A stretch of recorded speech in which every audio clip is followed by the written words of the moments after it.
So hopefully we're all on board that the sun actually is the center of our system of planets, and the planets orbit the sun. And the sun actually is just a kind of a run-of-the-mill star, and we'll be talking more about how stars, what stars are out there, and a little bit about how stars form. But I just think it's really interesting what we saw earlier in this part, how our sun formed kind of along with the planets. I just think that is so cool. So one of the things I kind of want you to know is that a little bit of the chemistry, not a lot, right? But what's happening is in the center of the sun, in the sun's core, and we talked about this when the sun was formed along with the planets, that it got hot enough with high enough temperatures and high enough pressures to begin this nuclear fusion. And so kind of quite simply, you see hydrogen into helium. Basically, we take a couple of hydrogens, and it's not this simple, and we go to form a helium atom. Okay, so this is nuclear fusion, and it releases a lot of energy. E for energy. Now, it's not that simple, but that's kind of what's happening in the core of our sun, in the core of other stars that are in the same stage as our sun. So I kind of want you to know that there are inner layers to the sun and outer layers to the sun. And it's kind of small on this figure, but the inner layers of the sun, we have the core where nuclear fusion is going on, and then we have the radiative zone. And we talked about electromagnetic radiation, so in the radiative zone we basically have energy radiating out.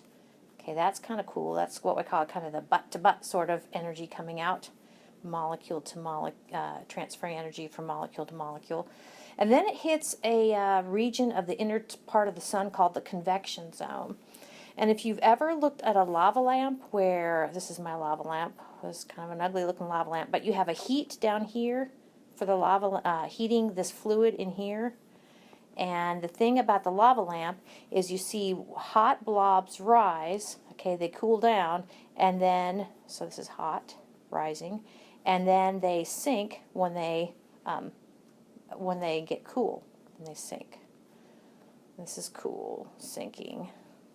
Okay, this right here is a convection cell. Goes up when it's hot, cools down, it comes back down. It heats back up again, and then goes back. It heats back up again, and then it goes back up. Okay, so that's actually what's happening kind of in this region right here. We have these convective cells. And then we kind of reach what's quasi the atmosphere. The outer layers of the sun go like this. The photosphere is the thing that you see. Okay, so this is what you see.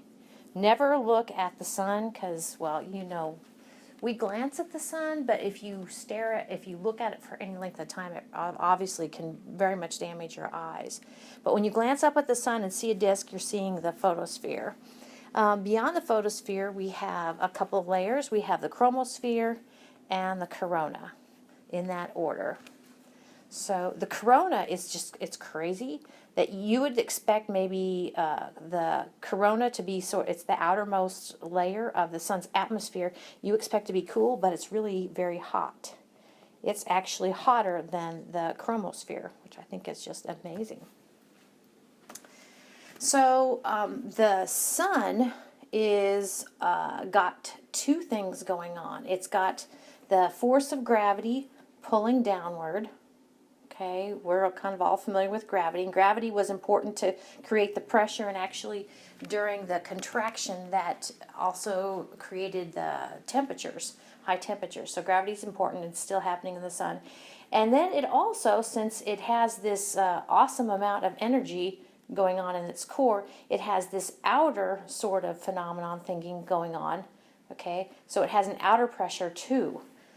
So right now we say that the sun is stable in that the pressure of gravity, the force of gravity, and the pressure that's going out as it's created due to energy, okay, those are equal. So it's in what we call equilibrium, hydrostatic equilibrium. What else do we have? Oh yeah, I forgot to mention one more thing. This talks about solar wind, and actually if solar wind says, hey, I think I heard that term earlier, and you did. I said that actually when the sun began nuclear fusion in its core, it created this sort of positive pressure, this actually physically a wind that kind of cleared the newly born solar system, cleared the area of kind of leftover gases and dust. So one thing about, I want to talk a little bit more about the sun. One more slide. There's so many things you could say about the sun. So one of the things Galileo saw years ago through his telescope was the fact that the sun actually has spots on it called sunspots. Now, sunspots are what we say transient. That's to say sunspots kind of come and go. Here is an example of a sunspot. Okay, they're transient. Let's see if I can spell transient. Okay, they kind of come and go. Now, can you also see kind of this honeycomb feature? This sort of it's like bright yellow with kind of some browns around it. Those are actually what we call granules. And granules on the surface of the sun, within the photosphere was where the granules are. And that granules are always there. Okay, so sunspots maybe last a couple days to maybe up to 2 weeks, I want to say. They kind of come and go, and sunspots, by the way, those dark spots that Galileo saw, and we can still see today, actually are cooler spots, regions on the surface of the sun. So, oops, it looks like I need to just put this whole thing up here. Okay, so kind of from left to right down here, we see this right here, okay? Kind of see a set of sunspots. That's called a sunspot group. Probably not a sunspot group. These might be some kind of individual sunspots. Now, the sun, as I said, doesn't always have sunspots. Sunspots are an indication of the activity of the sun. And as it turns out, the sun's activity actually varies on an 11-year cycle. This graph right here is showing you that variance in an 11-year cycle with regard to sunspots. So this along the y-axis, I know you probably can't read it, but that's the number of sunspots. And then along the x-axis down here is the year. So it peaks about every 11 years with regard to sunspots. Now, sunspots are something that we can, even amateur astronomers like myself can see, with special equipment through a telescope. But sunspots are just an indication of a bunch of other activity that may be going on. Now, you might have heard before that the sun, you might have probably heard of solar flares before. So solar flares are associated actually with sunspots, and solar flares are when the sun kind of burps and kind of sends just a little bit of little spittle, okay, out into outer space. Now, kind of on a larger scale as solar flares, we have coronal mass ejections, or CMEs. And I would probably call that a CME right there, right here. I'm writing red on top of red. How's that work? Okay, so basically a coronal mass ejection is kind of like a small vomit of the sun kind of sending material, charged particles, energy into outer space all at once. As you might imagine, that kind of vomit of material from the sun, if this hits the Earth face on, that actually is problematic for the Earth, especially with regard to, I guess, our electrical grids. So coronal mass ejections are something that scientists take seriously.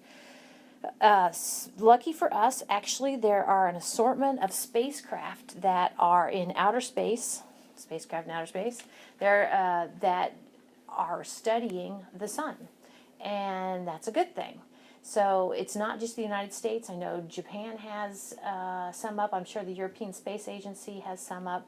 And scientists kind of work together to watch the sun, to kind of study its cycle.